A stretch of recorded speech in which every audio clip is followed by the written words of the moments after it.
Anda masih mendengarkan Pro 1 RRIND, kanal informasi dan inspirasi.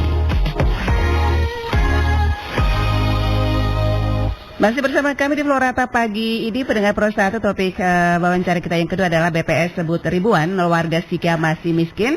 Dan untuk mengetahui hal ini, pendengar di John Telepon sudah bersama Bapak Kristanto Setio Utomo, Kepala BPS Sika. Selamat pagi. Selamat pagi Pak Kris. Selamat pagi Bu.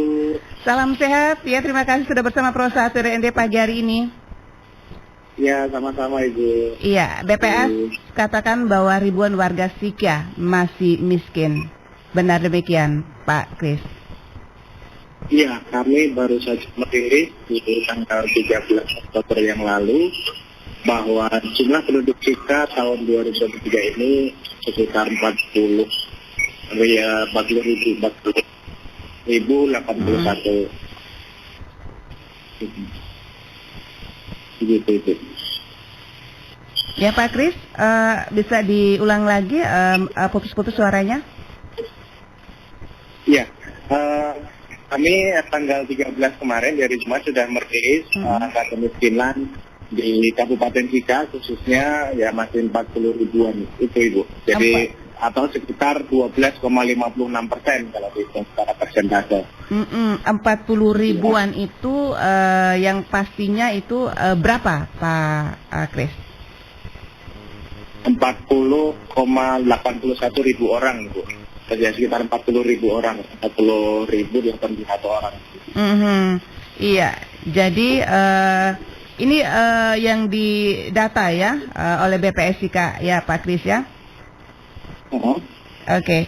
Nah untuk banding tahun ini dengan tahun sebelumnya, apakah mengalami peningkatan atau penurunan Pak Kris? Kalau dibanding dengan tahun sebelumnya, di tahun 2022 di Kabupaten Sika mengalami sedikit penurunan sekitar 0,05% poin penurunannya. Jadi sebelumnya 12,61%, sekarang menjadi 12,56% tahun ini. Berarti tahun ini masih lebih baik ya Pak ya? Ya, sedikit lebih baik. Meskipun penurunannya nggak terlalu signifikan, tetapi jika dibandingkan tahun lalu, masih ada penurunan, sedikit penurunan. Jadi sedikit ya penurunannya, artinya masih banyak ya ribuan warga Sika masih tergolong miskin begitu ya. Ini golongan kelas menengah ke bawah atau bagaimana? Yang kalau untuk kemiskinan sendiri Ibu, kami di BPS, jadi menghitung kemiskinan itu adalah kemiskinan makro gitu ya, berdasarkan konsep dari UN atau PBB. Jadi semua negara yang tergabung dengan PBB itu akan menghitung kemiskinan dengan konsep yang sama, yaitu dengan basic need approach atau pendekatan pengeluaran untuk memenuhi kebutuhan dasarnya begitu. Jadi kita membuat satu semacam garis gitu, pemisah, jadi namanya garis kemiskinan bagi penduduk yang pengeluaran untuk makan minumnya di atas garis kemiskinan itu dianggap sudah keluar dari zona kemiskinan, tapi yang di bawah garis kemiskinan itu dianggap sebagai masyarakat miskin. Nah, sebagai informasi Ibu, bahwa untuk tahun ini di 2023 ini garis kemiskinan di Kabupaten Sika sendiri itu ada di 428.352 rupiah per orang per bulan pengeluarannya. Kalau di atas itu dianggap tidak miskin, di bawah itu dianggap miskin begitu Ibu. Oke. Jadi ini 428.352 ini? Iya, betul sekali Bu. Oke, baik. Nah, menurut BPS sendiri sih, apa sih yang menyebabkan kemiskinan yang ada di Kabupaten Sika sesuai data dari BPS sendiri? Ya, kalau penyebab kemiskinan karena kita pendekatannya adalah basic need approach atau kebutuhan dasar, pasti kita menghitungnya dari sisi ekonomi gitu. Jadi kalau ada penduduk yang tidak mampu begitu memenuhi kebutuhan baik makanan maupun minuman secara ekonomi dengan batas garis kemiskinan tadi 428.000 itu, ya itu akan menyebabkan kemiskinan begitu. Jadi kita menghitungnya, memvaluasinya menggunakan dari sisi ekonomi sesuai dengan ketentuan dari PBB gitu. Jadi kalau disebabkan apa ya karena pengeluarannya atau kemampuan untuk memenuhi kebutuhan dasarnya itu yang masih di bawah standar. Gitu. Okay. Ini Pak Kris, ini menurut pendapat Pak Kris ya, untuk Sika sendiri ya sebagai kepala BPS ini akhir-akhir ini kan mengalami kebakaran juga ya, kebakaran hutan ya dan lahan untuk pada warga masyarakat sendiri. Ini apakah ini salah satu juga mungkin ya dampak yang menyebabkan juga kemiskinan di Sika?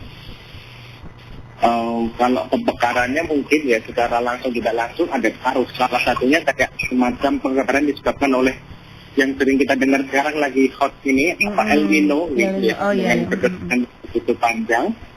Apakah itu akan berdampak kemiskinan? Tentu perlu pengkajian lebih lanjut, tapi secara teori ya pasti akan berpengaruh. Kenapa? Karena ketika terjadi kekeringan, tentu masyarakat banyak yang tidak menanam, gagal panen, belum bisa secara finansialnya akan mencukupi karena bagaimanapun sebagian besar penduduk di Kabupaten Sika ini bergerak di sektor pertanian begitu. Nah ketika mereka tidak gagal panen, nggak bisa menanam, otomatis secara ekonomi pendapatannya akan berkurang begitu lah. Juga berpengaruh. Pendapatannya itulah yang bisa menyebabkan kemiskinan nantinya. Oke. Dan yang terakhir nih Pak Kris ya, apakah ada mungkin ya harapan ataupun himbauan dari BPS sendiri untuk menekan ya angka kemiskinan di Sika ya untuk masyarakat ataupun pemerintah?